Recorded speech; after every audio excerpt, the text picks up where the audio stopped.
Hello everyone, I hope you guys are doing well and your studies are going in full swing. In today's video, we are going to discuss about the CA Final Financial Reporting RTP of January 2026. Now, truth to be told, this is a very good RTP and there are quite a few questions over here which definitely warrant your attention. So, in case you have done the RTP and you want specific questions, you can directly jump on the timestamps. In case you just want to get it done once and for all, in this video we'll be discussing the entire RTP in detail and specific focus on the new questions, new adjustments as well.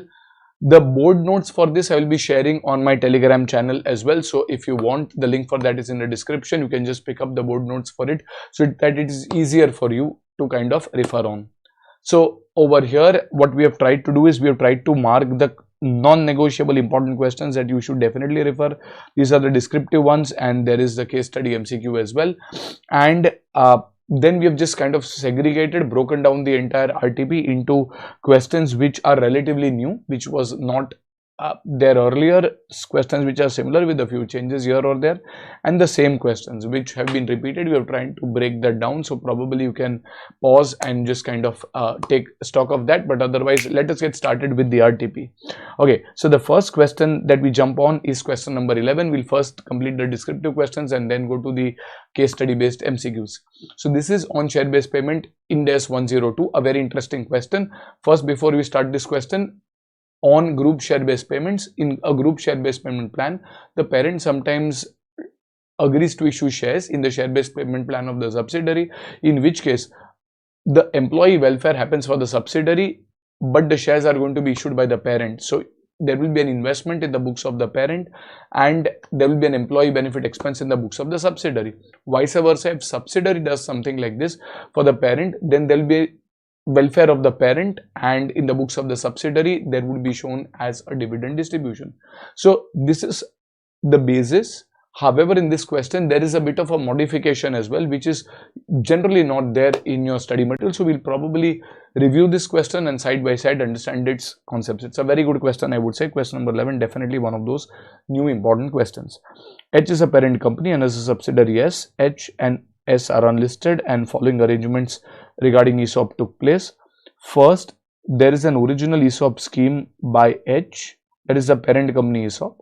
Now, what is happening in the parent company ESOP? Over here at the beginning of year 1, H granted 1500 options in its own shares to its own employees as well as S's employees. 1000 to H's own employees and 500 to S's employees. So, over here, there are two plans, one for H's own employees and one for the subsidiary's employees, with a fair value of 15 per option conditional upon the completion of 3 years of service. H will settle its own equity shares. Okay, so for H's employees, they are giving service to H and in return H will give their own shares, so there will be regular accounting. For S's employees, H is giving the shares but the service will go to S and hence S will record the employee benefit. The parent over here will record an implicit investment. All the options are expected to vest and H does not recharge to S for the ESOP expense. So there is no reimbursement or a receivable recorded, which means there is a hidden investment. So this is quite easy if this was the only case, in which case what you would have done is you would have seen for the parent, let's say 1000 employees into fair value per option, that is 15, so that is 15,000 and you would have prorated this over 3 years. Even for a subsidiary, 500 employees into 15 and again whatever amount comes, you would have prorated it over 3 years.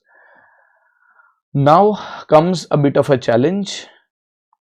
A new ESOP scheme by S, which is a subsidiary's ESOP scheme. Now initially there was no subsidiary ESOP scheme. H and S are unlisted entities. However, at the end of year 1, S gets listed. So at the beginning of year 2, S offers 1500 options in its own shares to H employees and its own employees. Again 1000 to H's employees and 500 to S's employees. So this seems to be similar. Conditional upon, this is important, conditional upon H and S surrendering their right over the parent ESOP scheme. So if these employees wanted to continue with the ESOP scheme in the subsidiary, they will have to surrender the options which were held in the parent scheme. So in a way, this subsidiary scheme is replacing the parent's earlier scheme. We can kind of come to that conclusion. The remaining vesting period, well, there were 3 years, 1 year was done, so 2 years were remaining. Remaining vesting period is the same as HSE ESOP scheme, that is remaining 2 years are there, 1 year was done. incremental fair value of the new ESOP scheme is 6. This is directly given to us as incremental fair value, so we don't need to do any other further calculation. All options again are expected to vest, and H and S's employees have opted for the new ESOP scheme. S also does not recharge to H for the ESOP expenses, so there's no reimbursement or no receivable payable. You are required to analyze the above arrangements from the perspective of CFS and individual statements, that is SFS of both parent and subsidiary. Also show the accounting treatment of the above arrangement in the CFS and the individual statements. So this is a fairly interesting question, and over here what is happening is at the end of year 1. So if I were to look at the timeline, at year 0 there is a parent's plan. Let's say there is H's plan which is continuing smoothly till the end of year 1. That is at the start of year 2 where there is a change in the settler, where earlier H was going to pay. Now instead of that there is a new plan whereby S is going to pay, but now once S is going to pay, H will not pay. So this is a plan which is in a way replacement of the existing plan. Now how do you treat replacement? Well, you treat it like a modification. So earlier, for example, what happens in case of a modification? Earlier you had a plan, now you want to modify. In modification we usually have done in the context of exercise price, but modification can also be in modification of settler, that is who is going to pay. So earlier where H was going to pay, now H, instead of H, S is going to pay. So what is the accounting treatment? Well, in case of modification, you will continue to spread over the existing EBE over the original period, and for the modification you will have the incremental fair value that will be spread over the remaining period. That is what is the accounting for modification that we have to somehow apply over here. So once we figure out how the modification is going to be applicable, then going forward the plan is a plan which is going to be paid by S. So if I want to first quantify the expenses, well, in year 1 this is H limited plan. The changes will happen at the end of year 1, changes will happen at the start of year 2, but in year 1 this is a H limited plan.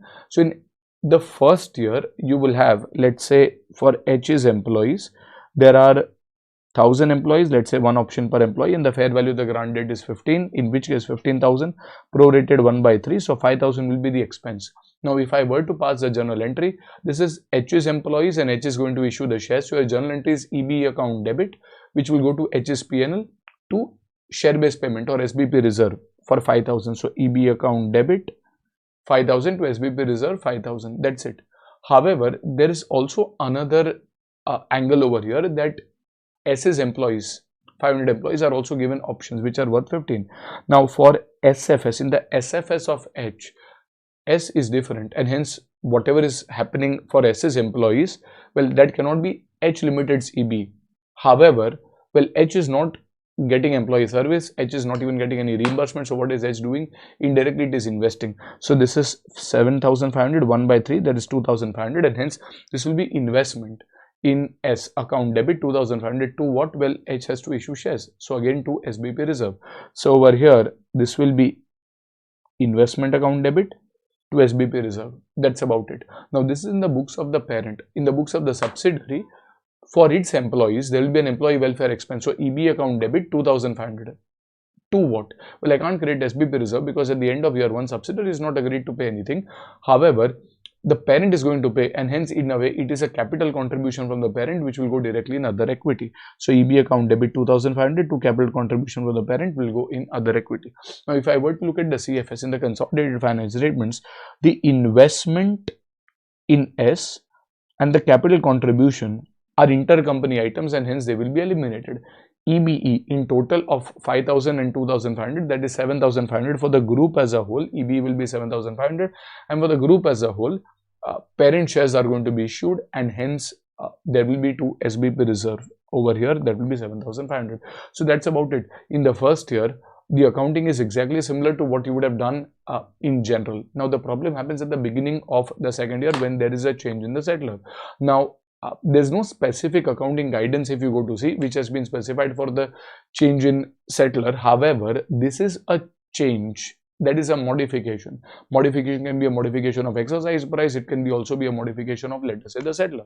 In which case, if there's a modification, how does the law treat it? The law says that you will continue the existing plan and spread it over the vesting period, and the new plan, the modification will be treated as a new plan whose incremental fair value, that is 8 rupees, will be spread over the balance unexpired period.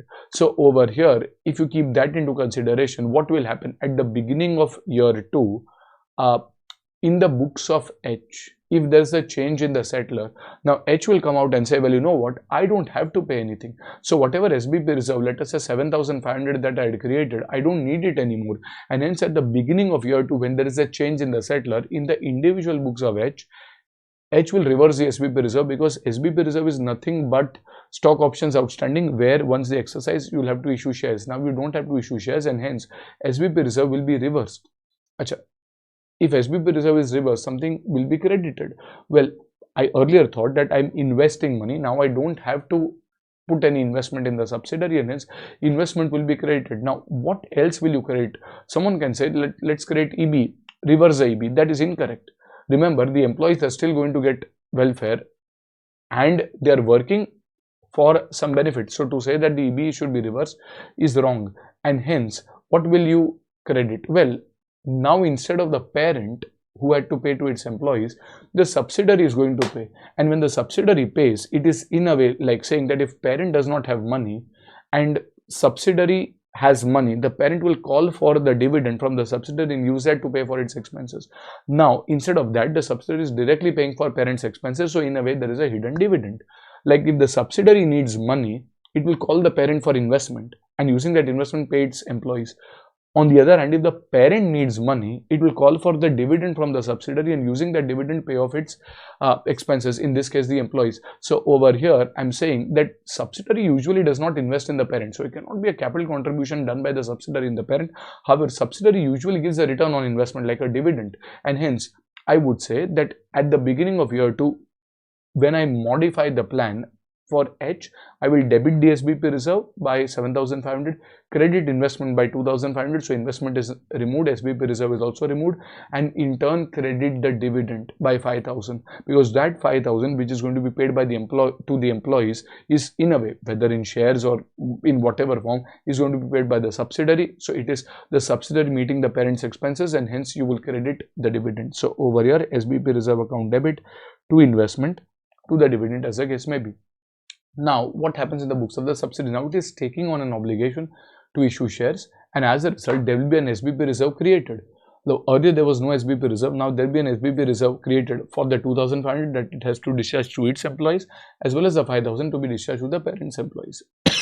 And hence, SBP reserve will be created. Now, what will you debit? Well, for your books, you are earlier showing a capital contribution. You are happy that the parent is going to pay something. Now the parent is not, and as a result, the capital contribution will be debited of 2,500. So capital contribution which had a credit balance will now be debited 2,500, and something else. Well, EB has already been debited, so you don't have to adjust. However, you have to pay for the parent's cost, and if you don't have, the parent does not have, you have to give the dividend to the parent, and hence there will be a dividend account debit 5,000, capital contribution account debit 2,500, to SBP reserve 7,500. So this is capital contribution debit, dividend debit to the SBP reserve. Now when I look at the consolidated financial statements, almost everything will be cancelled, like dividend income and dividend paid, investment credit with capital contribution, and SBP reserve which was already there in the CFS. Now if I were to join, earlier also there was an SBP reserve of 7,500, still there's an SBP reserve of 7,500. These adjusting entries don't affect. However, if in my CFS I show it as an SBP reserve, it in a way means that ultimately once exercised, shares are going to be issued. However, in my consolidated financial statements, I only show shares of the parent. If the subsidiary were to issue shares, it does not show as share capital. It in fact appears as a part of non-controlling interest. So I will do a small reclassification where earlier in my CFS I was showing an SBP reserve of 7,500. I will now reclassify it to an NCI, because these are owners of the subsidiary. And if there's an owners of the subsidiary, if it is controlled by the parent, then it is a part of your investment, etc., goodwill calculations. And if it is other than, so this is employees other than the controlling shareholder, in which case it will go to the NCI, non-controlling interest. So in a way, you will reclassify, that is the 7,500 in the SBP reserve in the CFS will be removed and from, let's say, other equity, and instead 7,500 will be shown as a part of NCI, non-controlling interest, within the larger heading of equity only. Okay, now this, in my opinion, is the most tricky part, because this was not the transition between HS plan to SS plan is something that was not done as much, at least in your study material, but this is a good adjustment. Now once this is done, this is now as if it is a subsidiary plan. It was always a subsidiary plan, and you will continue with the original plan. That is, for the second year, what you will do is, for HS employees, for them there's still that same plan which is continuing. That is, now currently instead of H plan there is an S plan. However, it is the same 1,000 employees, that 15 you don't change, incremental fair value treat as a separate plan, into 2 by 3, and hence 5,000 will be recorded for HS employees, and in a similar way 7,500 2 by 3 less 2,500 earlier recorded, 2,500 will be recorded for SS employees. How to record we will see. But what about the incremental fair value? Well, it is treated as a new plan. So for the parents 1,000 employees, it is as if there is a new plan worth 6 rupees. So 1,000 into 6, that is 6,000. Yes, they may be subsidiary shares, but this is a benefit worth 6,000, and this should be spreading over the year 2 and year 3 only, that is 2 years, 1 by 2. So this is 3,000. Similarly for SS employees, 500 into 6, this is 3,000, 1 by 2, and hence this is going to be 1,500 again. Now if I go to the books of the parent, now in the books of the parent, employee welfare is happening. Sir, how much is the employee welfare? 8,000 rupees. 5 plus 3, that is equal to 8,000 rupees. This is my employee welfare. So EB account debit 8,000. But does the parent have to pay that? No, the subsidiary is going to pay, and hence subsidiary paying for the parent's expenses. So maybe subsidiary ke paas se we will take the dividend and use that to pay off the expenses. So this is EB account debit to dividend in the books of the parent, that is to the tune of 8,000. So if I go to see, this is EB account debit 8,000 to dividend 8,000. Now in the books of the subsidiary has to pay for the parent's employees as well as its own employees. So for its own employees, it will charge an EB, employee benefit expense, to the tune of 2,500 and 1,500, that is 4,000. So there will be an EB account debit which will go to the subsidiary's P&L of 4,000. I'm giving 8,000 to pay for the parent to pay its employees. So it's in a way, it's like a dividend distribution. Dividend account debit 8,000, and in the individual books of the subsidiary, I'm going to issue, so this will be to SBP reserve to the extent of 12,000. Now when I look at the consolidated financial statements in the CFS, dividend income and dividend expense will be cancelled. In the CFS, your EB of 8 and 4 will be total, that is 12,000. So your EB will be debited by 12,000. Technically SBP reserve should be credited. However, if you credit the SBP reserve in the CFS, it will appear as if you are going to issue shares of the parent, which is factually not the case. You are going to issue shares of the subsidiary, and hence shares of the subsidiary which are going to be issued to other than the parent will go in NCI. So EB account debit 12,000 to the non-controlling interest 12,000. So this kind of takes care of a fairly interesting question. I would say this is something that you should definitely review, because you will not really find this easily in your study material in terms of numerical. So this is definitely a very important question. Okay, so this is question number 11. Next you will go to question number 12. Now in question number 12, this is in case of a foreign operation, and in case of a foreign operation we typically study that when you have a monetary item in case of a foreign operation which is a part of the net investment of a foreign operation. What do you mean by this specific adjustment? It means if there is a permanent loan which is given where no settlement terms have been defined, it is like an implicit investment. And if it is like an implicit investment, typically when you look at the subsidiaries individual books or parents individual books, loan is a monetary item, and if there is any foreign exchange gain or loss, then in the individual books it will go to the profit and loss account. However, if this loan forms a part of the net investment in the foreign operation, then at the stage of consolidation, rather than letting the exchange rate difference be a part of your P&L, you will reclassify it to FCTR. We have done a couple of sums and we have tried to kind of go into the concepts separately earlier. I'll again not delve into that, but at this stage you should ideally be aware that if there is a net investment in a foreign operation, then at the stage of consolidation you will transfer the balance in the profit and loss for that exchange rate difference into the FCTR. The logic being that because it is a foreign operation where this loan is a permanent amount, this loan is not going to be settled, and hence the gain or loss is on paper. And if it is on paper, what is the point of taking it in the P&L account in the ZFS? You will take it into the FCTR, but in the SFS, because it is a monetary item, it will go to the profit and loss account. Just that at the stage of consolidation, you will take it into the CFS. A similar sum is there in your material as well, but the numbers are slightly different. I think in your foreign exchange material, I think question 11 or 12, it's a similar question, but we will quickly review it once.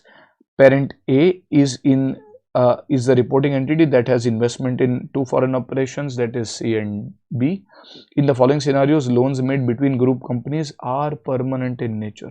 That is, settlement is neither planned nor is it likely to occur, and this sentence means that these loans are a part of the net investment in the foreign operation.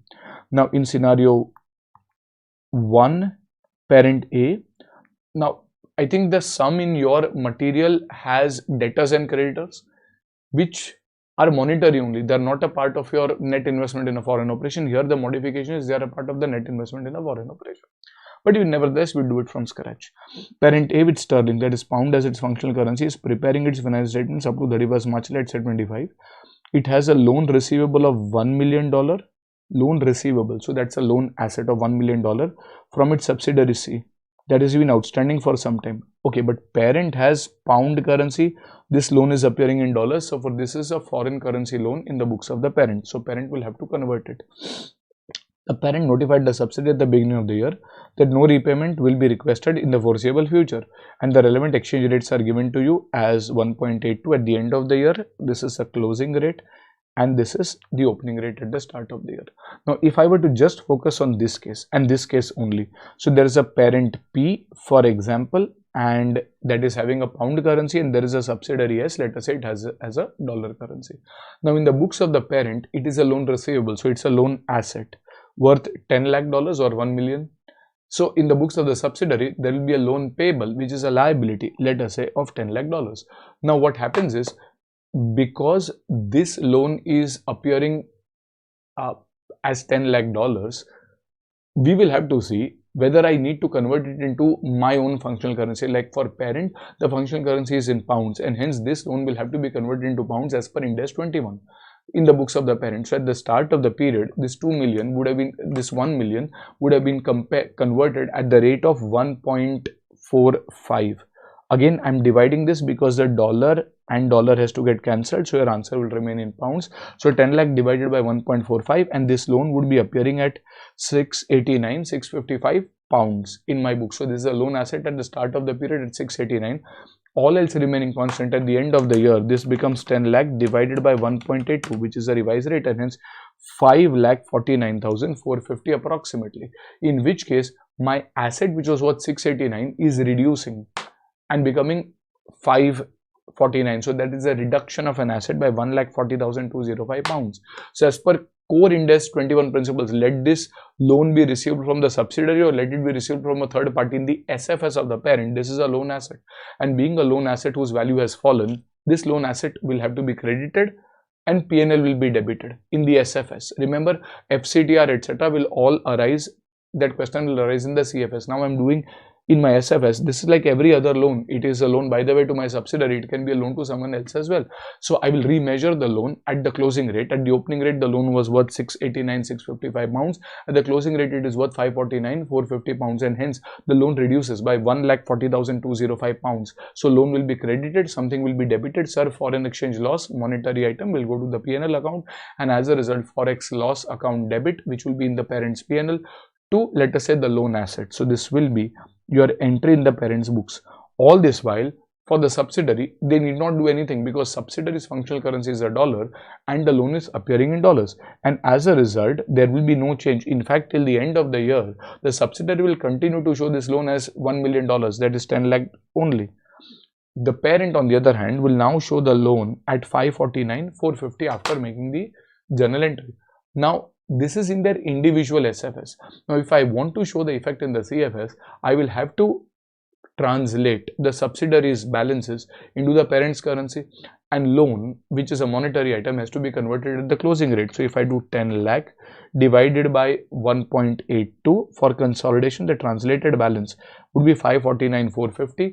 And ultimately, if I go to see in the consolidated financial statements, the loan asset which is appearing in the parent's books and the loan liability which will be appearing from the translated subsidiary books will intercompany eliminate. So the loan liability 549 and loan asset will in a way eliminate, and there will be no receivable payable as such appearing in the CFS.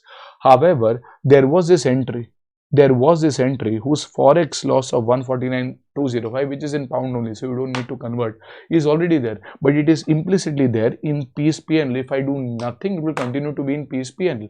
Now this forex loss would be right to be shown in P's P&L if the understanding was that eventually, sooner or later, some or the other day, this loan will be repaid. And once it is repaid, whether it is a subsidiary repaying to parent or parent repaying to subsidiary, if subsidiary repays $1 million, I will convert it into pounds and I will actually get a foreign exchange gain or a foreign exchange loss.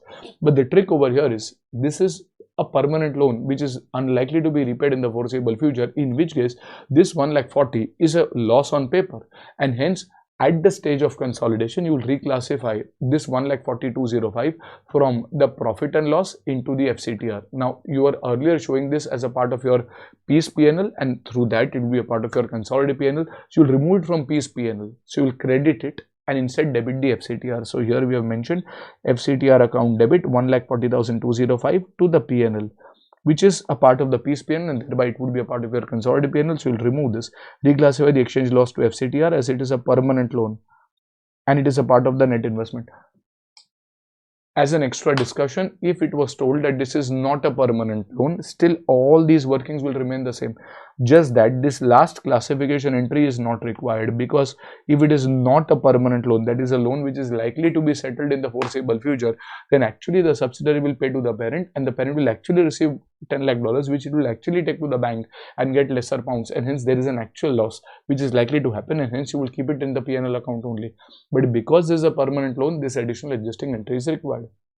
Now honestly, this same working can be if the parent had given a loan to the subsidiary in pounds as well, in which case there is a scenario 2. So this is scenario 1.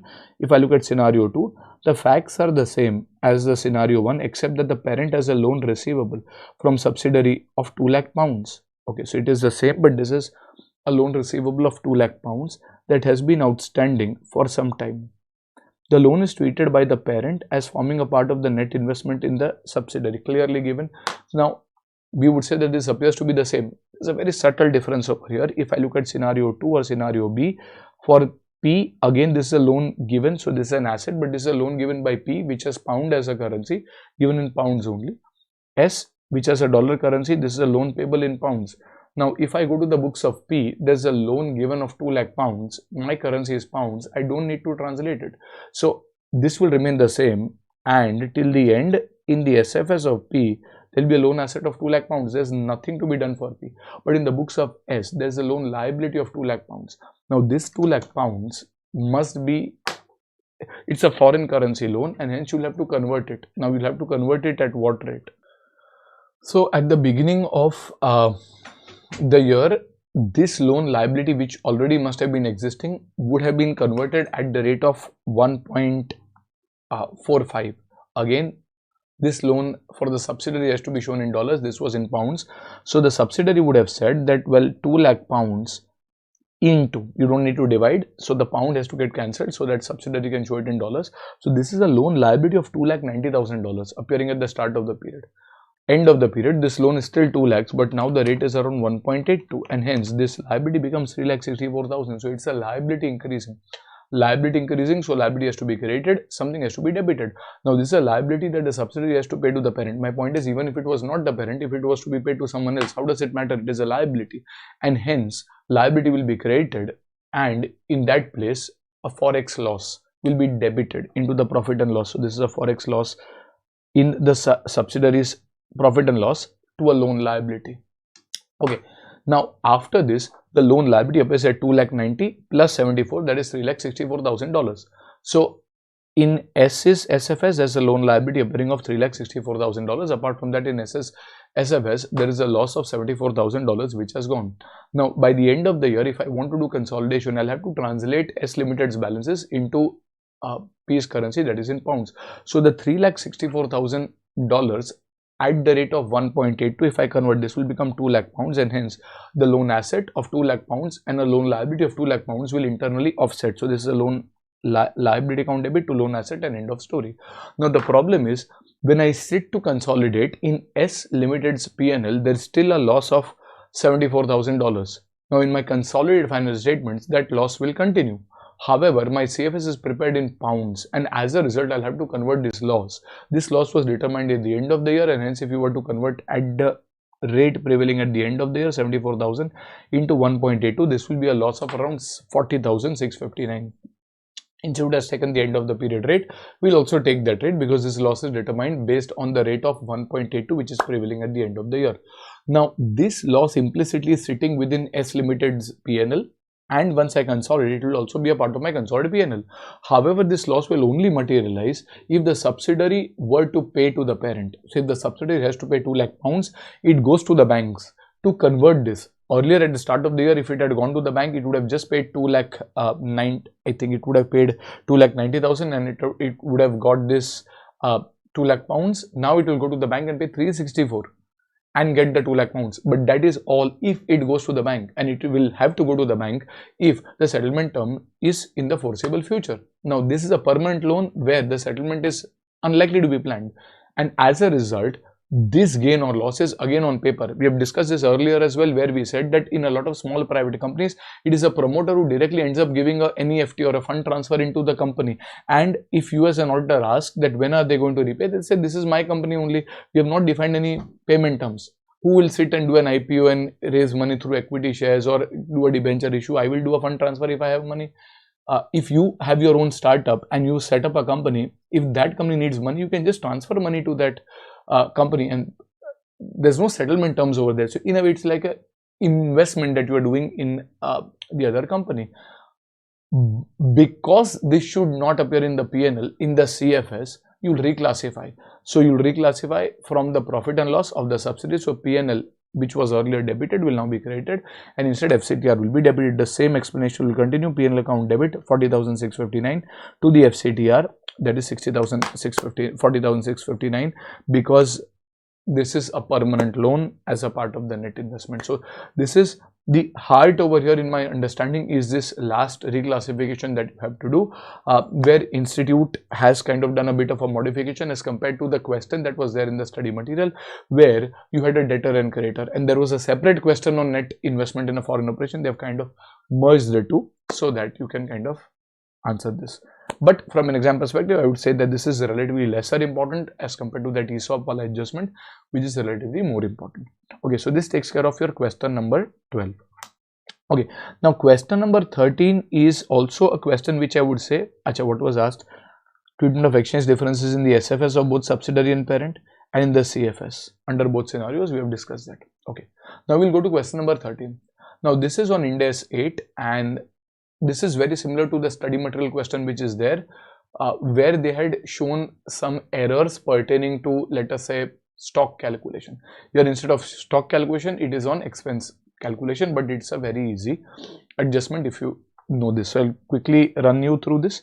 During, let's say, 2023, T discovered that prepayments of 680 made during 2001 or 2021 had not been recognized in the profit and loss, as the related expenses were incurred. Now, ideally, if the prepayment was done in 2021, as and when expenses are incurred, you will charge that to the profit and loss. So when you pay the prepayment, it's prepaid expenses account debit to bank, and later, as and when those expenses are incurred, it is expense account debit to prepaid expenses.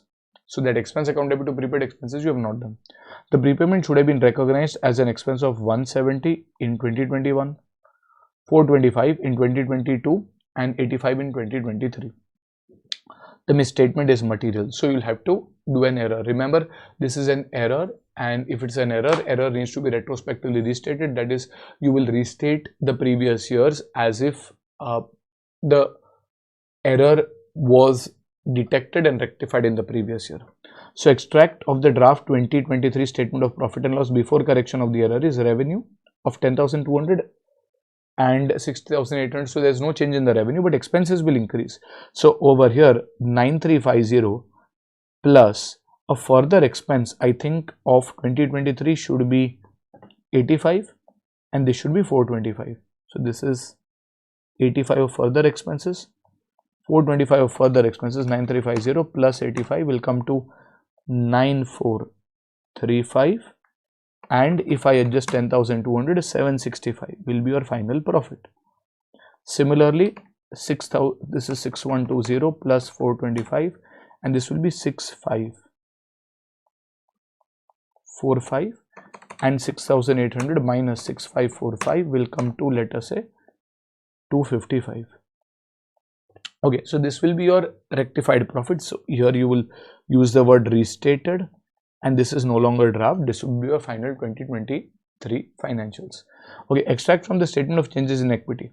Now, out of the total prepayments, 85 has been adjusted, 425 has been adjusted, but 170 you have not yet adjusted. Now 170 should be adjusted in 2021. However, the profits are 2022 and 23. So where will you adjust the adjustment prior to the opening? Well, you will adjust in the opening retained earnings. So your opening retained earnings would have included the profit of the year 2021, and that profit in a way is overstated by 170 because those expenses of 170 were not charged in that. So if they were actually correctly charged, then the profit of 2021 will be lower by 170, and thereby the opening retained earnings will be lower by 170. So over here, if I look at the opening retained earnings of 23,800, from this you will subtract 170.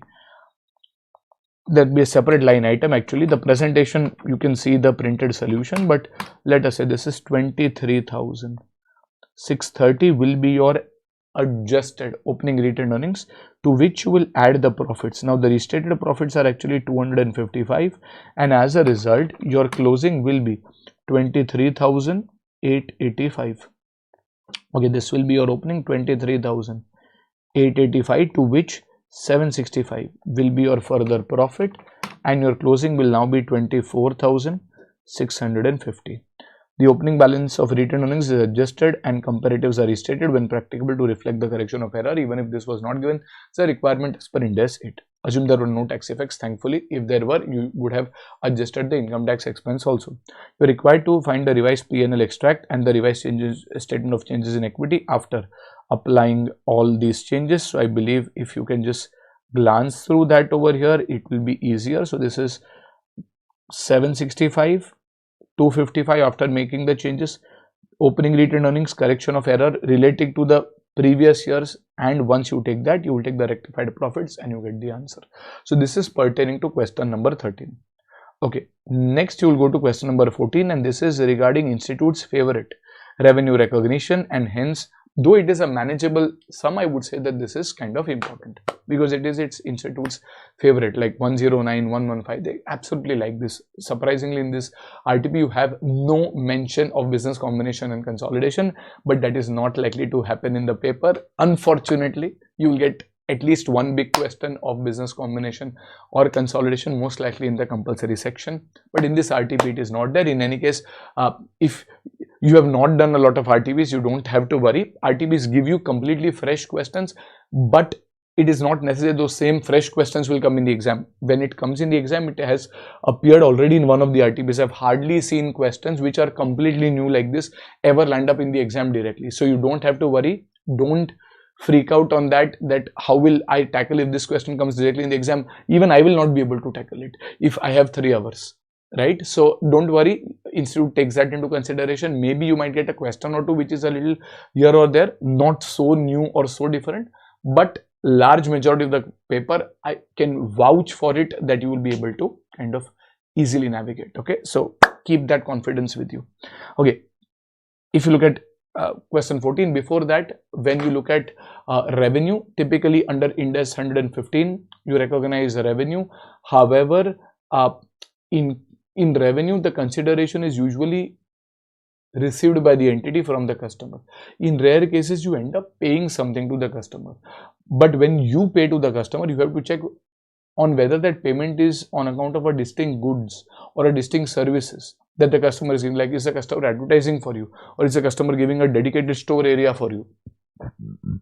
If it is not linked to a distinct goods or service, then you will deduct that payment from the transaction price and record the net amount as a revenue. So over here, keeping that background, we can just kind of touch upon this. A Limited enters into a contract with a customer for exclusive supply of paint for a 3-year period. Okay, A makes a payment. Now A makes a payment of 50,000 upfront, which the customer will use to customize its paint sprayers for A's products. So the customer has some paint sprayers. I am giving them 50,000 that if you want, you customize it so that they can use. But whether they customize, they don't customize, even if they customize, I don't have any control over that.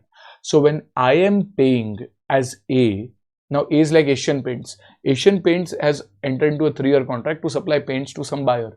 Now Asian Paints is actually paying 50,000 to the buyer so that they can customize their sprayers. For that, Asian Paints is not getting a distinct good or a distinct service, and hence that 50,000 cannot be recorded as a separate expense, because Asian Paints does not get any good or service under whose head I can record an expense. So what will I do with the 50,000? That will reduce implicitly my transaction price. Okay, A Limited determines that the upfront payment is not in respect of a distinct good or service. That is clearly given to you, so you don't have to assume. A estimates 10 lakh in sales with the customer over the 3-year period, but you will record the sales as and when performance obligations discharge, so you will record it over the 3 years. You don't have to record it immediately. Sales for quarter 1 is 1 lakh and quarter 2 is 1,25,000. Brilliant. That means if there was no other adjustment, in quarter 1 the sales would have been 1 lakh, in quarter 2 the sales would have been 1,25,000. However, A Limited updated its total estimate of total sales of the contract to 15 lakhs during quarter 2. In general, we would say, how does it matter? Let the total sale estimate be 15 lakhs, be 1 crore 50 lakhs, or be 10 lakhs. If I have discharged performance obligation, or if I have given paints worth 1,25,000 in the second quarter, my sales record in the second quarter should be 1,25,000. That's about it. Okay, there would be no effect. However, the problem is, you cannot recognize the entire 1 lakh, or you cannot recognize the entire 1,25,000 as sales. You have to record 1,25,000 minus the proportionate upfront payment, because upfront payment of 50,000 has to be deducted from the transaction price. But if 10 lakhs was to be directly recorded, I would have done 10 lakhs minus 50,000. But 10 lakhs is not directly recorded, it is recorded over the period, in which case as and when it gets recorded, the proportionate upfront payment has to be deducted. And as a result, over here, you will say that you'll have to find the proportion of sales that are getting recorded. So if I go to the first quarter, for example, if I were to go to the first quarter, where is this? Just a second, if I can find this. Yes, if I were to go to the first quarter, my sales in the first quarter are 1 lakh out of the total estimated sales of 10 lakhs. And as a result, in the first quarter, I can say 10% of my performance obligations have been discharged, and hence 10% of the upfront payment that I have done should be adjusted. So 10% of 50,000, that is 5,000, should be adjusted. Adjusted meaning deducted, because my revenue should be your total revenue minus the proportionate upfront payment. So if I find the revenue till date upon the total estimated revenue, that is 10%, and proportionate upfront cost will be 5,000, which means, if I were to find the revenue for the first quarter, that is 1 lakh minus 5,000, easy story, 95,000. But when I go to the second quarter, I've sold 1,25,000. But 1,25,000 out of what? Well, if there was no change in the estimate, that would have been easy. But here there's a change in estimate, which means we have to find that what is the sales till date. Like you do it in advanced tax, for example. You'll find the sales till date, which is 1 lakh and 1,25,000. That is 2,25,000 till date out of 15 lakhs. So 225 out of 15 lakhs comes to 15%. So we can say that 15% of the goods have been delivered till date, and hence 15%, 1/5 of the upfront premium should be, or upfront payment should be adjusted. So 15% will be 7,500, but that should be 7,500 adjusted till date, out of which 5,000 has already been adjusted, which means in the second quarter the adjustment will only be 2,500. That is 7,500 minus 5,000, that is 2,500. And as a result, when you find the revenue to be recorded in the second quarter, it will be 1,25,000 which is based on the performance obligations discharge minus the 2,500 which is adjustment, and hence 1,22,500. So this is regarding the net revenue to be recognized. So this is a good question. It's a small but an interesting question. So this is question number 14. Now the next question that you do is, if 115 institute's favorite 109 or Ind AS 32, it's absolute darling for the institute, right? You see time and again, you will not find an MTP, RTP exam question without 109. You might get one without business combination, but not without 109. So here we are. So this is on financial instruments. It's an interesting question, a slightly different one. In my opinion, there's one entry or one adjustment over here which I beg to differ with the institute. Though we have tried to reconcile with the institute's treatment, we will try to discuss it, but I've given my suggested treatment at one of the place. At the same time, we have tried to see what the institute has also done over here. So we'll read this question and see what are the adjustments possible. Now A has issued optionally convertible debentures OCDs amounting to 300 crores to be limited on the following terms. So these are the terms given. There is a tenor of 4 years, coupon is nil, and the IRR is 15%. Okay, so there is zero coupon. However, when you are redeeming, you will have to pay the principal along with the 15% IRR. During the tenor of OCDs, A can call the OCD and redeem it at the stated IRR, which means if it's a 300 crore instrument and if you want to redeem it after 1 year, this is 300 crore plus 15%, maybe around 345 crores. If you want to redeem it, for example, in the second year, then you can say 345 further plus 15% and whatever you get. So basically you have been given that let's say this is 396.75. so redemption can happen even early, that is predefined, that will be at your principal, that is the invested amount plus the IRR. The market rate for similar debt without conversion features is 17%. So you have been given the market rate on similar instruments. B can also ask for conversion at any time before maturity based on the following formula. The number of equity shares is the investment amount plus the applicable IRR. Remember, the investment amount is 300 plus the applicable IRR, that is 15% for whichever, for as many years, 2 years, 1 year, whenever you are asking, upon the face value of the share, that is rupees 10. I'll give you the number of shares. So there is a possibility for an early redemption which is possible. There's a possibility for an early conversion also which is possible. If the redemption or conversion does not happen before maturity, now it is not compulsory that you have to redeem or convert. So if it does not happen before maturity, then OCDs will be redeemed mandatorily at maturity in the same manner as for conversion. So over here, then OCDs will be redeemed mandatorily. So you will have to mandatorily pay in the same manner as for conversion. So you can decide whether you want to redeem or convert, but it will be mandatory. 4th year you have to take a decision. You are required. How will this instrument be accounted in the books of A? A is basically the issuer over here and B is the holder in the following two scenarios. First, when B opts for conversion before maturity at the end of year 1, so they want conversion, and second, when B does not opt for conversion and OCDs are actually redeemed at maturity, that is at year 4.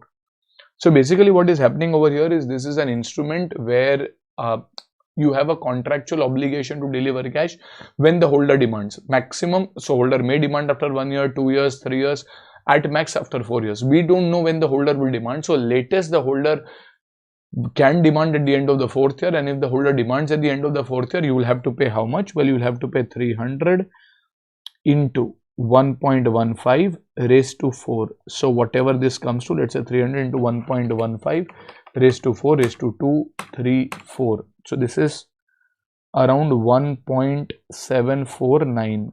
So this is 300 into 1.749, 524.7, or let us say around 525 approximately. You can even take 524.7. So basically you have a contractual obligation to deliver 500 if the holder demands. So there's an obligation to deliver cash, but this is after, for example, 4 years. And if I want to find the value of the liability component, I will discount 525 at the market rate of interest for similar non-convertible instruments. So basically if I take 525 into the present value factor at the rate of, so if we take 17% for a period of 4 years or the 4th year, this will come to I think 0.5336. If you multiply, it comes to around 280 point something. If you round it off, institute has rounded off everything in this question. So let us say if you round it off, this will come to around 280. Now, if I go to see, the issue price is around 300. Now, this issue price of 300 is against agreeing to an obligation to deliver cash for the principal amount plus an IRR of 15%. If the holder demands, you are under an obligation to pay that latest at the end of the 4th year, and hence there's an obligation to deliver cash to the extent of 280. So that is your liability component or debenture liability, you can call it. However, you received 300, so the remaining 20, what is that 20 for? Well, there's an option to convert, and this option to convert will be convertible into the entity's own equity shares at a fixed number of shares. Like for example, the number of shares is investment amount plus IRR upon the face value. So at each respective date, remember the difference may be there, but the difference is due to time, and the difference due to time you can ignore. So at each respective date, the amount of shares on conversion are kind of fixed, and as a result, this balancing figure of 20 is due to an equity component. An entity may convert into entity's own equity instruments for a fixed number of entities' own equity instruments, and hence this is also in the nature of equity. So if I were to look at my equity component, that equity component comes to the balancing figure, that is 20. So if I were to go to see over here, it's an optionally convertible debenture whose issue price is 300. The contractual obligation to deliver cash, which are in the nature of liability, that comes to around 280. Effectively, that is 525. Obligation to deliver after 4 years, discounted at the rate of 17%, and hence the remaining 20 is attributable to equity. No problem till here. Achha, now initially the scenarios differ after 1 year. Initially, the initial entry will be the same. Bank account debit, that is A is receiving 300 to equity to the liability component, or you can even call it as debenture liability, whatever you like, 280. Institute is not rounding, or institute is not showing decimals over here. 218, the balancing figure will go towards the equity component. Now, during the year, till the time conversion or redemption happens, debenture component, you will record an interest, that is 280 into 17%, which was your rate, so that is around 48 rupees. To the liability component, so your liability will become 280 plus 48, that is 328. Your equity component continues to remain at 20 only. Now comes the challenge. When you go to scenario 1, what does scenario 1 say? Scenario A says when B Limited opts for conversion before maturity at the end of year 1. So over here, if they are opting for conversion, then at the point of conversion, when is the conversion happening? At the end of year 1. Once you convert, will the liability still continue? No. Conversion will ensure that there is an automatic settlement of liability, and hence the liability component, whatever is there, let's say 328, has to be debited. No problem in that. Liability component account debit. Now ideally, what should be credited? Ideally, I'll first discuss what is to be done ideally, and then we'll discuss what the institute has done. Effectively, it results in the same overall conclusion, but ideally, I would say, okay, liability is debited. Against that, what are you issuing? Sir, we are issuing shares. But how many shares are we issuing? Do we know that? Well, yes.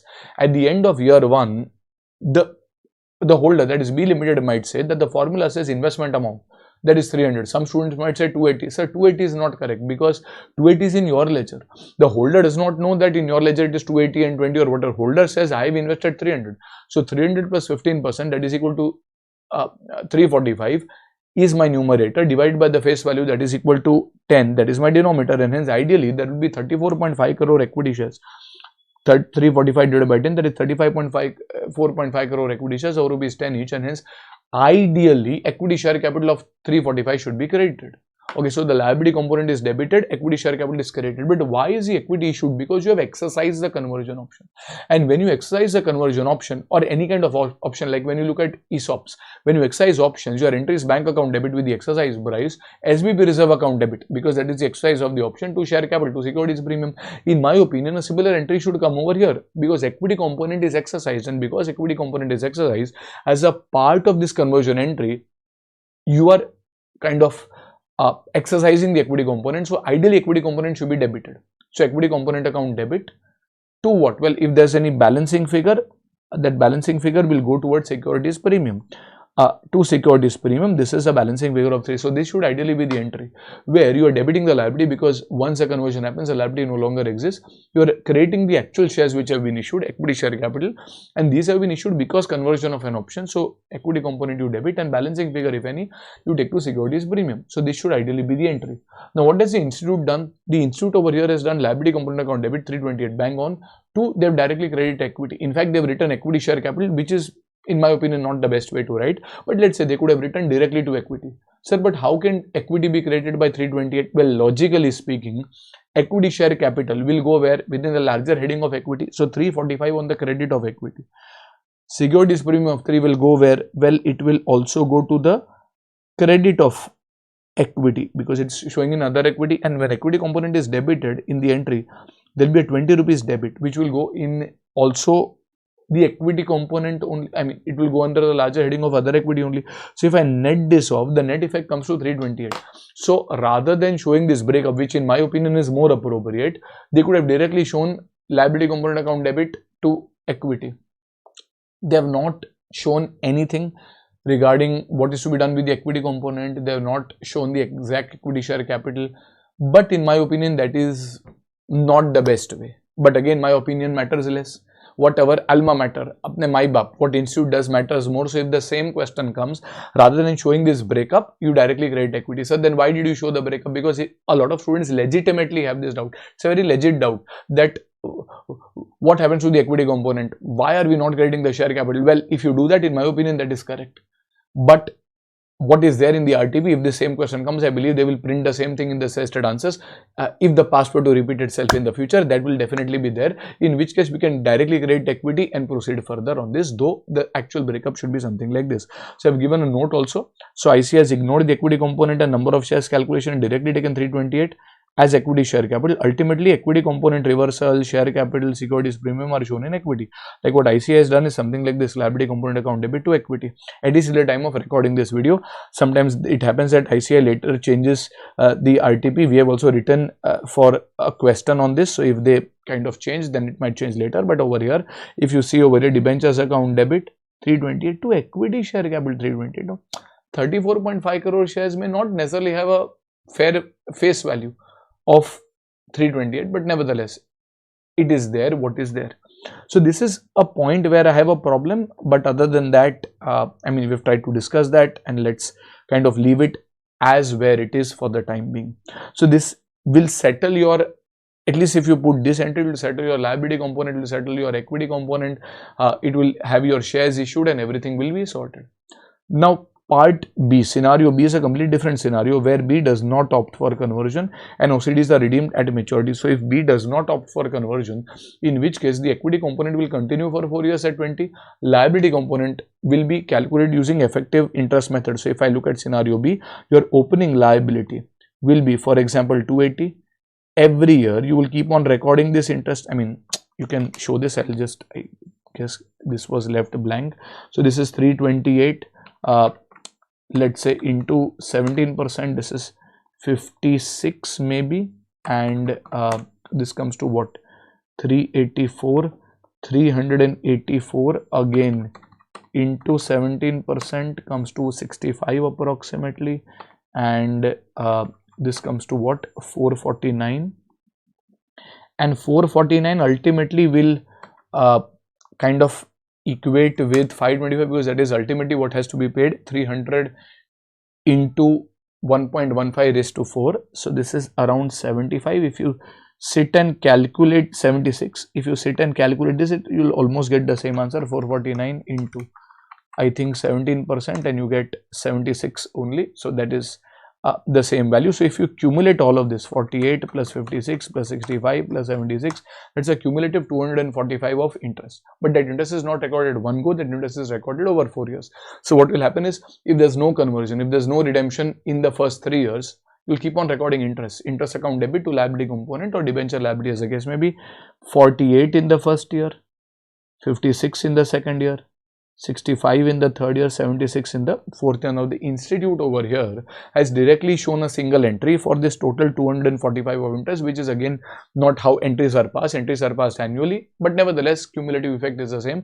It is 245. So your liability, which was worth I believe 280 will increase by 245 and it will become 525. So your liability component is at 525 and the holder demands redemption, in which case you will have to pay the liability account component account debit, which is at 525, to bank, which is at 525. So your liability component will be at 525 and to bank. Sir, why? Because a holder will say 300 plus 15% IRR for a period of 4 years. They'll come to 525 and that's about it. Now the institute solutions again have ended over here. Now, in my opinion, there is another entry which should come for equity component. As per the bare language of the standard, they say you transfer the equity component from one component of equity, that is other equity, into another component. Acha, over here, this is like your option has lapsed. There was an option to convert.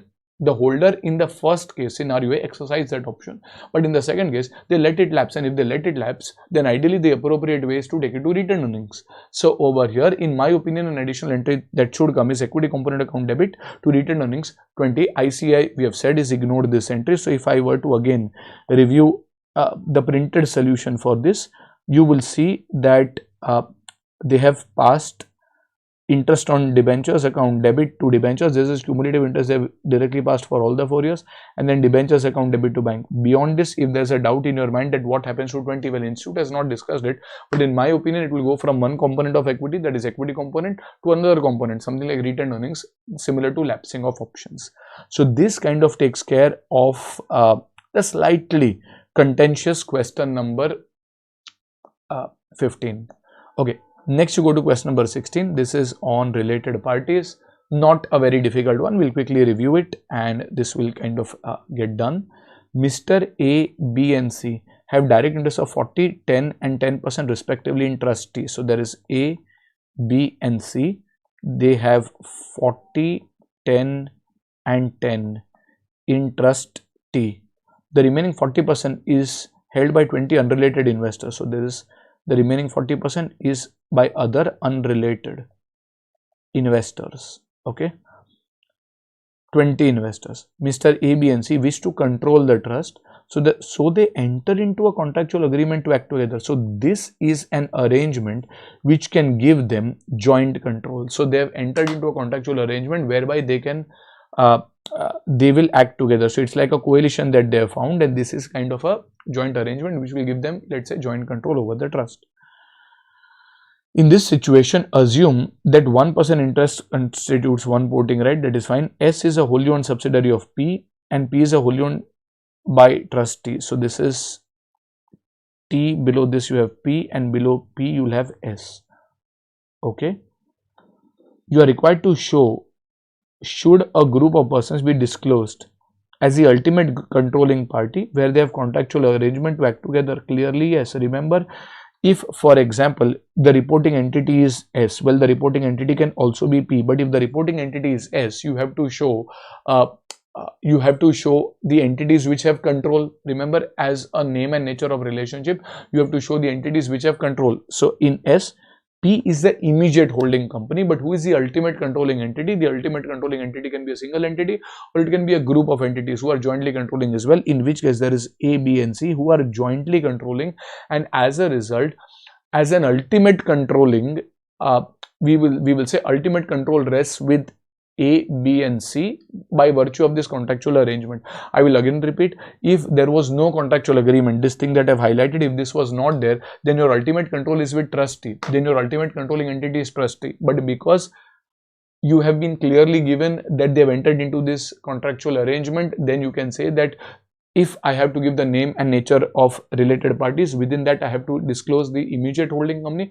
I also have to disclose the ultimate control vests with whom. So over here, can a group of persons be disclosed as those having ultimate control? The answer is a clear yes. This is by virtue of the contractual agreement which is there. Had there been no contractual agreement, then my answer would slightly be different. Then I would say ultimate controlling entity, in this case would be trustee. Remember, P has control, even trustee has control, but we are talking about who is having the ultimate control. So in this case, the ultimate control rests with the group of individuals, Mr. A, Mr. B and Mr. C. That's about it, nothing much over here. Okay, then you go to Question number 17, which is on Ind AS 2. This is on inventories. When you calculate inventories, NRV is usually calculated as the estimated selling price minus estimated selling expenses like brokerage minus estimated cost to complete, which is very important in cases like inventories, which are in the nature of WIP. Now, the problem would be that it is possible that I am trying to make an inventory. That inventory at an intermediate stage may also have a market. Like for example, I am in the business of manufacturing ketchup. Now I am taking tomatoes, tomatoes like a biological, it creates confusion, but let us say I am making steel. Now in the process of steel, let us say there is iron. So iron has a market. It is refined, it becomes kind of a work in progress that also has a market. However, my final product is the refined steel. So if I want to find the NRV of my WIP, it will never be the NRV of the WIP directly. It will always be the estimated selling price of the finished good minus the estimated cost to complete. So if I am making a car and the car is unfinished, the complete car will sell for 500 rupees and there is still 200 rupees yet to be spent to complete the car, and hence the estimated NRV of the WIP will be 500. That is the estimated selling price of the car, not selling price of that WIP, estimated selling price of that car minus the estimated cost to complete. That is how NRV of a WIP is calculated. This question is largely based on that simple concept. So an entity manufactures a equipment in 3 stages. There's a market for semi-finished products at each stage, but the entity only sells the completed equipment. So basically I'm not in the business of selling the product at an intermediate stage. The following, there may be a market for that, does not mean I have to sell it. The following details for the cost structure of the equipment are as follows. So this is something that we are selling in the ordinary course of business. Stage 1 cost is 170. You further increase and spend 35 rupees, so it becomes 205. That is the cost for stage 1 and 2. Spend another 62 rupees, becomes 267. That is the cost of my final product.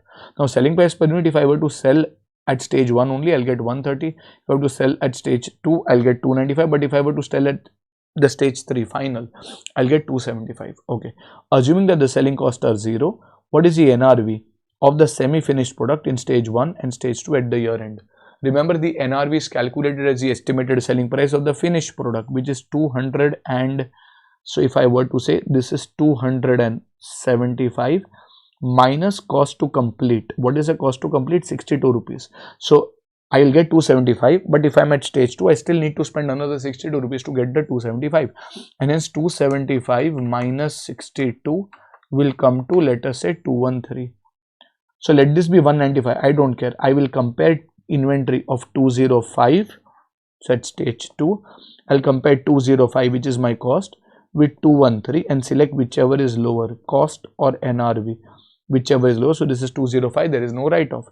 Now when I go to stage 1, what is my cost at stage 1? 170. Now how will I calculate the NRV? Well, if I'm at stage 1, well, my final product will fetch me 275, but to get 275 I need to spend another 62 as well as another 35, which means if I subtract, this comes to around 178.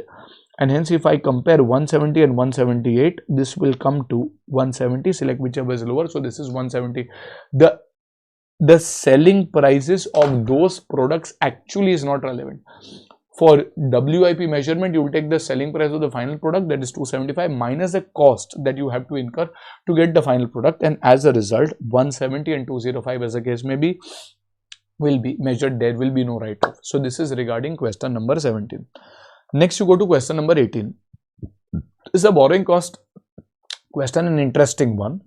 An entity has borrowed 10 lakh rupees to finance the construction of a new head office, specifically to finance the construction of the new head office, which means, can I say this is clearly a specific borrowing? Okay, taken specifically, exclusively for the purpose of qualifying asset.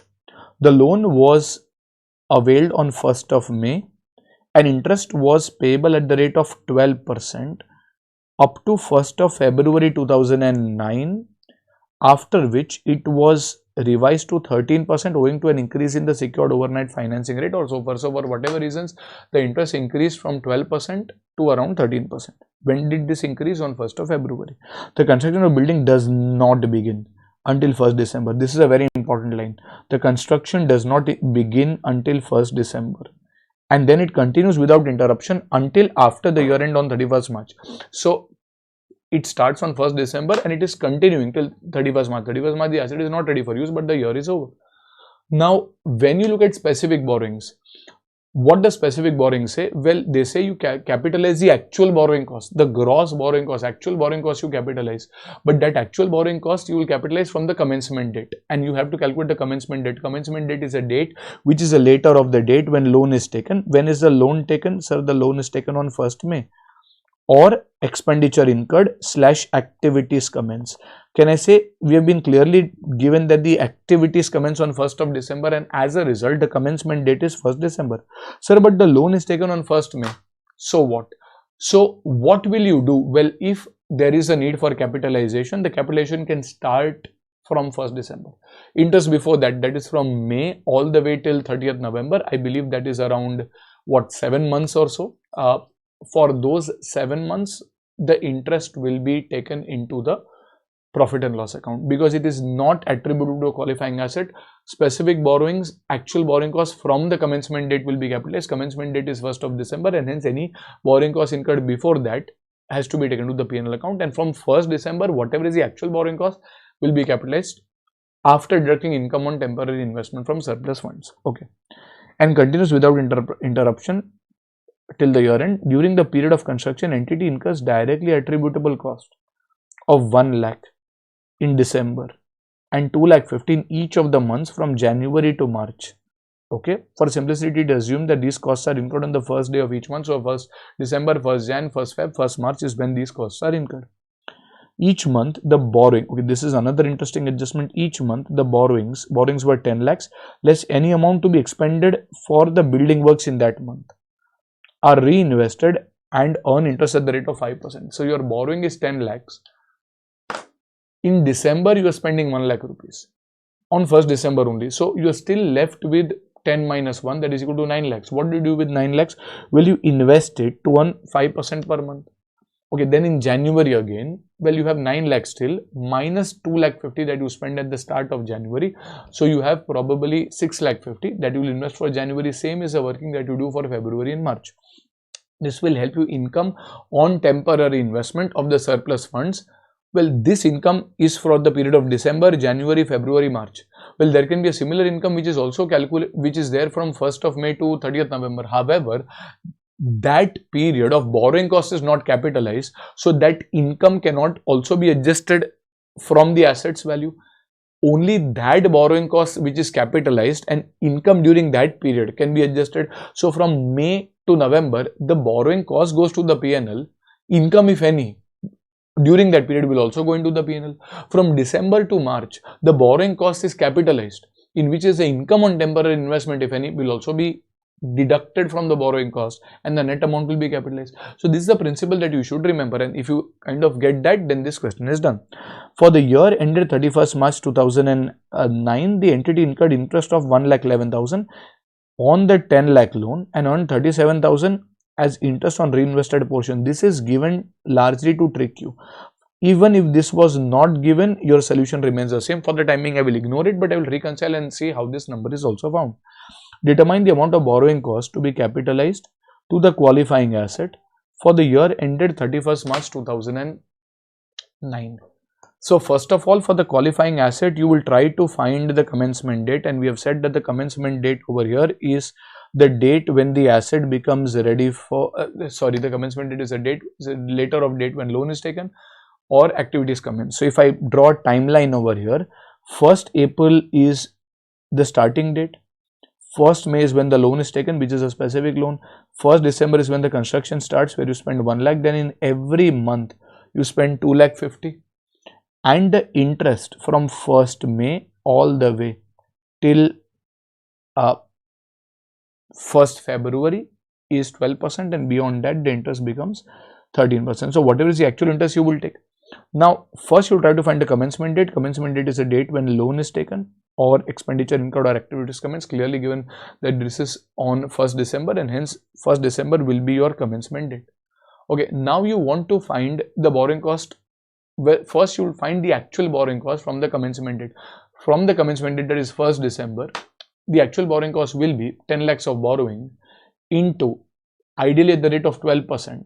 But for how many months? Well, for December and January, because after that the borrowing is still 10 lakhs, but that will now be charged at the rate of 13%. So you will take 10 lakhs. I mean, you can do it monthly like the institute has done, or you can directly take 10 lakhs into 12%, into 2 by 12, that is for the month of December and Jan, plus another 10 lakhs into 13% into 2 by 12, that is for Feb and March, and hence if you total this up, it will come to around 41,667. This is your actual borrowing cost from the commencement date, that is from 1st December, actual borrowing cost. But during that period there can be income on temporary investment, like in December you had invested 9 lakh rupees, which would have earned interest at the rate of 5% into 1 by 12. So income on temporary investment, I can say for December 9 lakh rupees into 5% for 1 month, that is 3750. When you go to January, the 9 lakhs that were there, out of which 2 lakh 50 is further spent for the qualifying assets, so I still have only 6 lakh 50 remaining, into 5% into 1 by 12, that is 2708. In February, out of 6 lakh 50, another 2 lakh 50 is gone, so I have only 4 lakhs into 5% for 1 month, that is 1667, and then 4 lakhs may say also 2 lakh 50 is spent in March, and hence in March you only have 1 lakh 50 into 5% into 1 by 12, so this is 625. All said and done, you will have 8750 of income from temporary investment of surplus funds from December to March. And as per Ind AS 23, the borrowing cost to be capitalized is the net borrowing cost from the commencement date. So this is 41,667 minus 8750. This is 32,917. This is the amount that needs to be capitalized, and that is your answer. Now, a lot of students get confused. They might say that, well, I see this number at the end of total interest of 1,11,000 and total income of 37,917. I can directly net them off. No, you can net, but that cannot be capitalized, because how is that 1,11,000 calculated? If I go to see, your loan was taken in May. So from May all the way till around January, that is around, if I'm not wrong, 9 months. Yes, around 9 months, your interest rate is 12%. And then for the last 2 months, your interest rate is 13%. So your total borrowing cost can be 10 lakhs into 12% for 9 months plus 10 lakhs into 13% for 2 months. If you sit and calculate, this is exactly 1,11,667. Remember, you have to capitalize actual borrowing cost from the commencement date, not whatever is the borrowing cost. Actual borrowing cost from the commencement date is not 1,11,000. It is 41,667.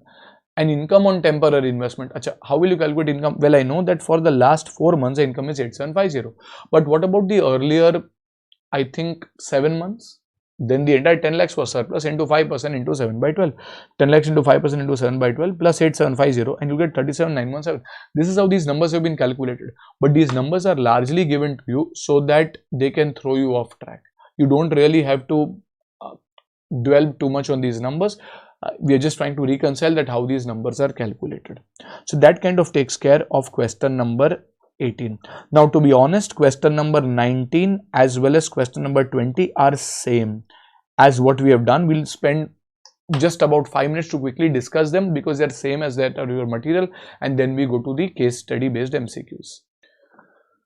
So in this question, you have the cash flow statement for a company which has actually made an acquisition of another company during the year. In such a case, what do you need to do? Well, if you remember, whatever is the amount that you've spent on the acquisition, if you have read this question, probably you have spent 88,800 in cash, but at the same time, you have taken over the company which has a cash of 2,400, and hence 88,800 minus 2,400, that is your net cash. 86,400 will be shown as cash flow from investing.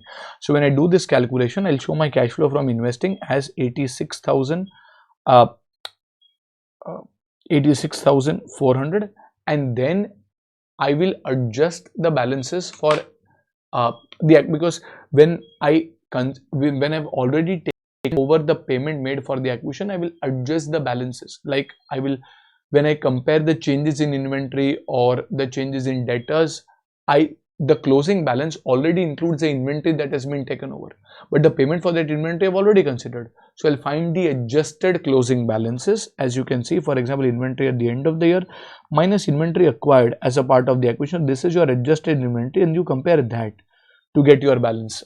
And that same process will be followed almost everywhere in order to get the answer. This is something that I believe you have done, we have done extensively, and this sum keeps on coming again and again, both in the RTPs as well as in the main exam. If I'm not wrong, this is question number 15 of your material, so you can quickly review that. If there's a problem, in such types of questions.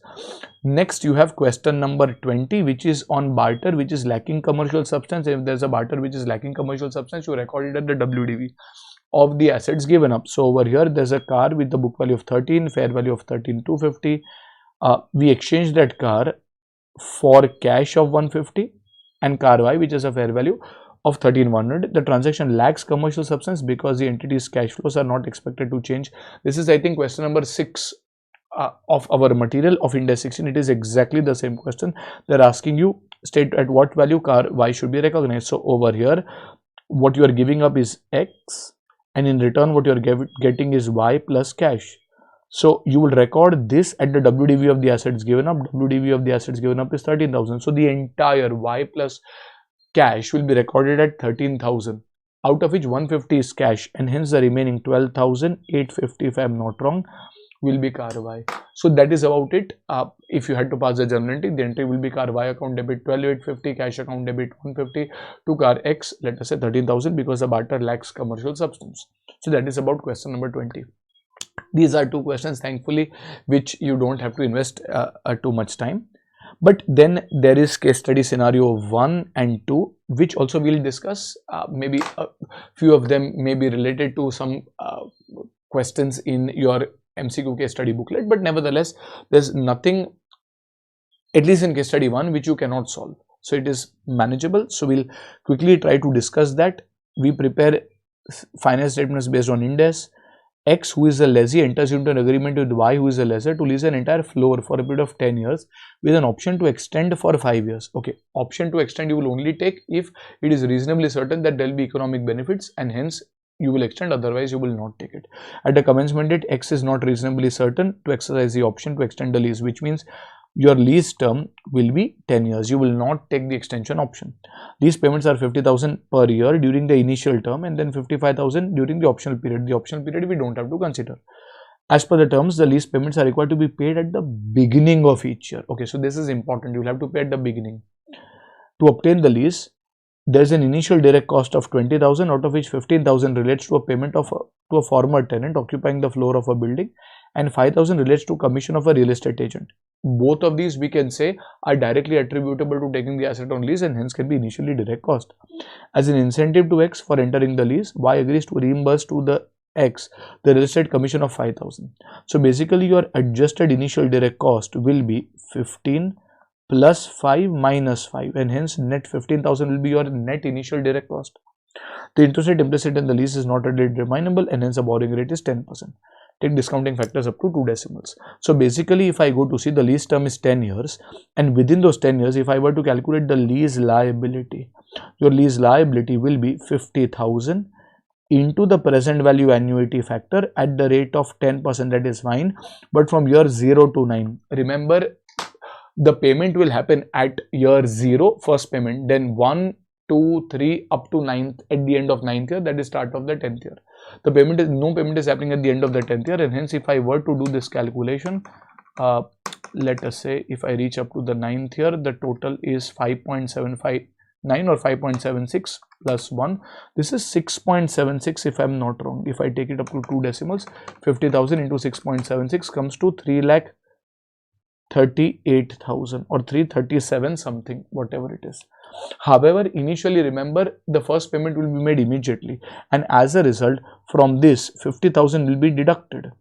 Well, initially you will recognize 3,38,000, but the first payment is made immediately the moment you enter the lease, and as a result, well, your entry may be ROU asset account debit to lease liability. Achha, there is some initial direct cost as well. So to bank, let us say net 15,000. Lease liability, let's say 338, and hence 338 plus 15 comes to 353.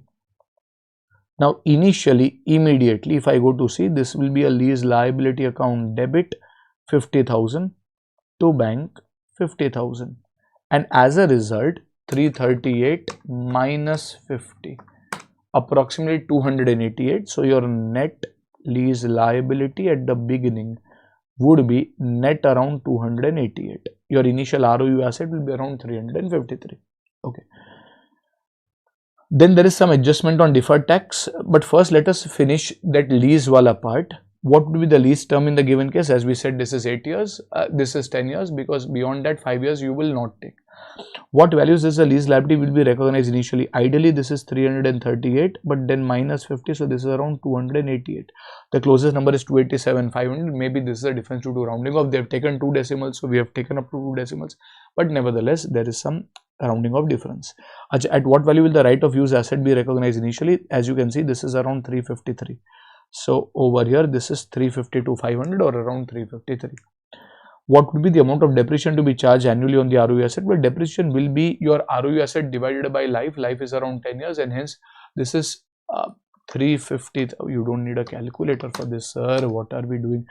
335,300 approximately. 35,250 will be your final answer. And fifth one is pertaining to deferred tax. X as a deferred tax asset recognized in the balance sheet in respect of unused tax losses to reduce taxable income in the future years. The income tax rate to calculate was 40%. This was the income tax rate which was the current rate applicable at the balance sheet date. Okay, a new government came on the power on 1st April, that is the very next day, and passed legislation on 17th April that the tax rate is reduced to 33%, but this is after balance sheet date. Remember, you calculate deferred tax based on the tax rates that have been enacted / substantively enacted till the balance sheet date, and that is 40%. So, but I know in the post balance sheet period, no, there was no enactment / substantive enactment till 31st March. Everything happened later, and hence the relevant tax rate will continue to be 40%. At which rate will deferred tax be calculated? The answer is 40%. A. Okay. Then you have case scenario 2. This is interesting. This is largely pertaining to modification. Now, when you look at modification under Ind AS 115, what was the law? We check whether there is additional goods and services which are distinct and at the standalone selling price. So, if there are additional goods and services which are distinct at the standalone selling price, then we record the modification as a new contract and you continue accounting the existing contract as it is. However, if one of these conditions are not met, then you cannot treat it as a new contract. Then you have to treat it as a modification.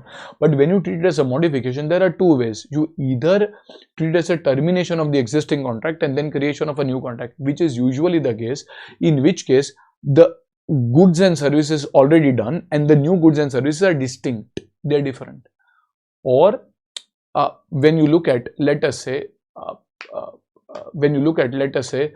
the second case, if the modification results in something which is not distinct, it is a part of a single overall performance obligation, in which case you do something called as cumulative catch-up. So this is the background that you kind of need to remember. So let us review this. A Limited enters into a 3-year contract to provide 1000 hours of standard call center operator time for 6 lakhs. That is 2 lakh per year. The standalone selling price at inception. Okay, so this is your regular contract. At the end of the first year, the contract is extended for another 3 years. So basically there were 3 years, 1 year is done, 2 years are still remaining. This is under the original contract. Plus modification is for another 3 years, which means the total contract will now last for 6 years, out of which 1 year is done. 5 years, let us say, are remaining. For another 3 years at 6,60,000, which is as follows. Now, how do you get 6,60,000? In accordance with the contractual provisions, the fee for the first year is reduced by 90,000 because of the highly defective service. So you will record revenue at an amount of consideration that the entity is going to receive. Now, ideally for the first year you should have received 2 lakhs. However, at the end of the first year itself, there is this modification which tells you that because of the defective service, we are going to give you 90,000 only, and hence the consideration for the first year service is going to be 1,10,000. Okay, the contract is extended for another 3 years for 7,50,000. Another 3 years are these 3 years for 7,50,000. So for the first year, I can say the consideration is 2 lakh, out of which 90 you will deduct. So this is 1,10,000. For the other 2 years, I believe this continues to remain 200 and 200. And for the last 3 years, it is now 250 plus 250 plus 250, let us say. Okay, per year when the standalone selling price is 2,30,000. Okay, so this new period of 3 years, this may be for additional goods or services, but these are not additional goods and services at the standalone selling price. Remember, you can treat these last 3 years as a separate contract if they were additional goods and services which are distinct, and which appears to be the case, and this at the standalone selling price, which is not the case. Clearly, the new goods and services are not at the standalone selling price, and hence you cannot treat it as a separate contract. Okay, so this is regarding the revenue. This last part is regarding some related parties. So again, we will discuss that in some time. On the basis of facts given, let's look at these answers. What are the revenue to be recognized for year 1? Remember, if you were to understand this case, there is a modification, and this modification cannot be treated as a new contract. So you will treat it as modification of the existing contract.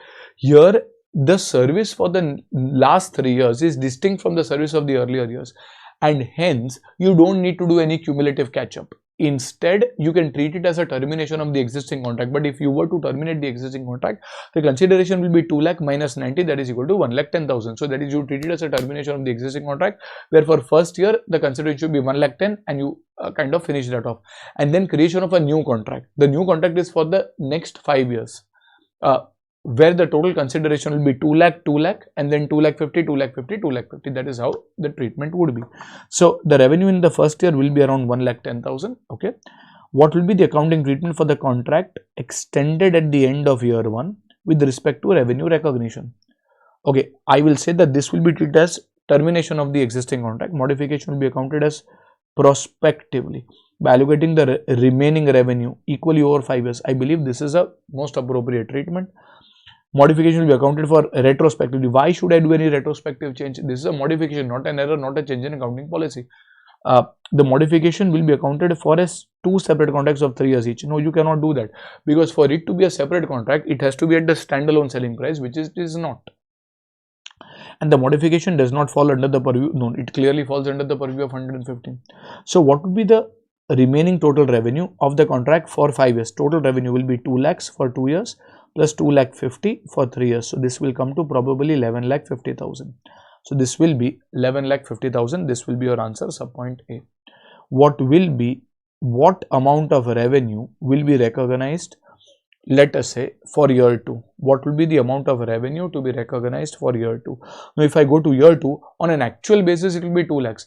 But then you are not treating the contract to be separate contract for 2 years and then separate contract for the next 3 years. No, this will be modification. That is, your existing contract is modified, where total consideration of 11 lakh 50 will be spread on a straight line basis over the next 5 years, and hence this will be around 2 lakh 30,000 if I'm not wrong. So 11 lakh 50 divided by 5, and I guess this is 2 lakh 30. We can just verify it once. I believe this is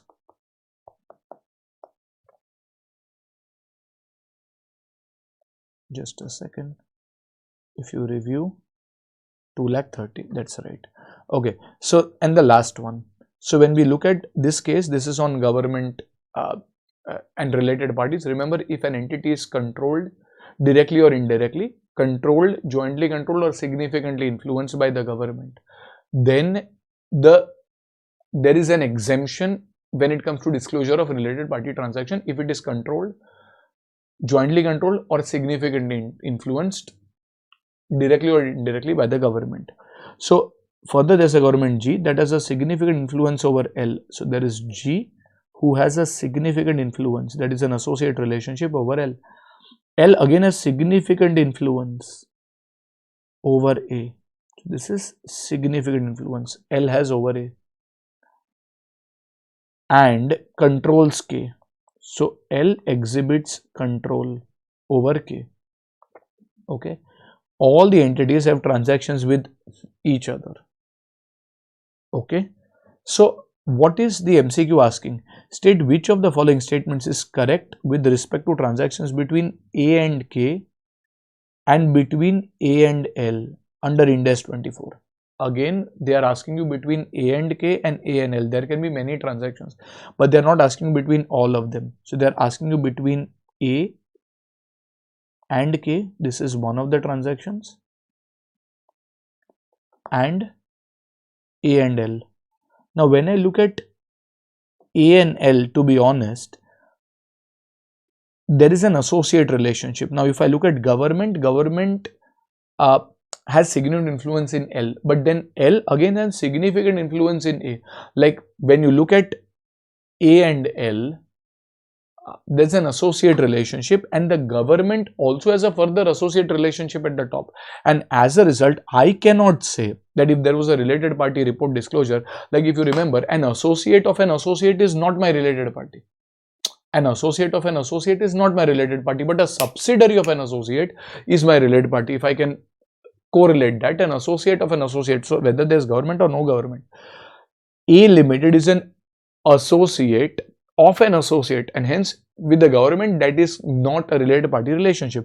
So transaction between A and L will require disclosure. It will not get exemption from the government.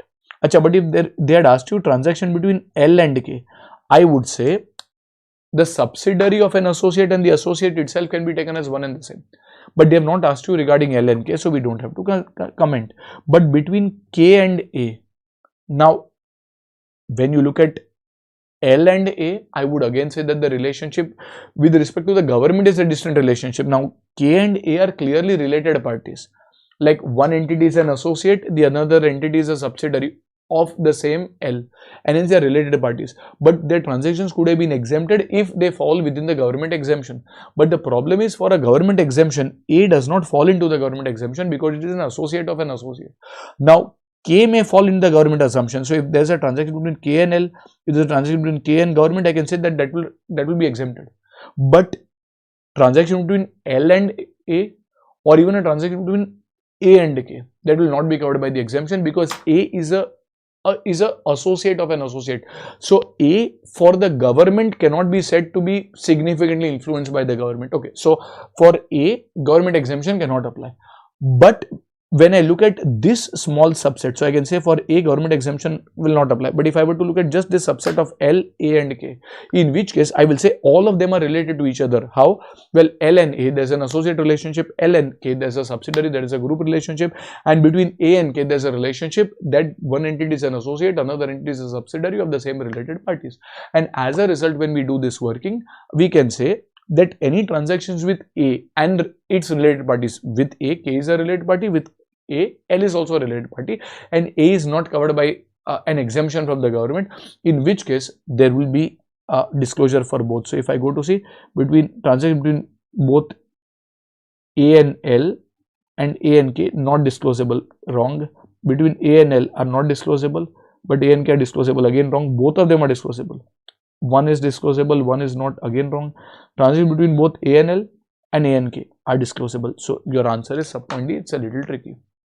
So that kind of takes care of your RTP. We've tried to wrap it up in around 1.5 hours, but this kind of covers everything which is there. So if you can just spend this 1.5 hours, and I know that you might not even take this 1.5 hours, you will do speed viewing wherever required, your entire RTP gets covered, and it is a good RTP that you should refer.